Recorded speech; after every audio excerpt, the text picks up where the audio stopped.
कडकडीचं ऊन दुपारच्या पारी पडतं मंडळी आणि मेसच्या मुली घरी येणार होत्या. गरमी तर भरपूर होते. पाठीमागच्या वेळेस काही मुली आल्या होत्या आणि काही आल्याच नव्हत्या.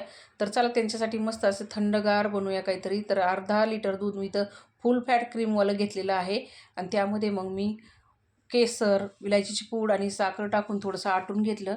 नंतर इथं 2 चमचे कस्टर्ड पावडर घेतलेली आहे व्हॅनिला फ्लेवरची आणि मस्त दुधामध्ये मिक्स करून त्या आटवलेल्या दुधामध्ये टाकून आहे ना मस्त मिक्स करून ना बॅटर शिजवून घेतलं. आता हे शिजलेलं बॅटर आहे ना खाली काढून ना थंड करून घेतलं. त्यामध्ये तुटी फ्रुटी टाकलेली आहे आणि मिक्स करून घेतलं.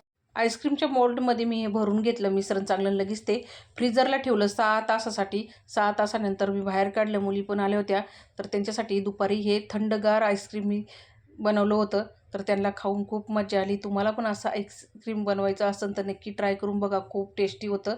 आपल्याला घरीच बनवता येतं, तुम्ही बाहेरून आणायचंच कशाला. चला भेटूया पुढच्या व्हिडिओमध्ये. धन्यवाद.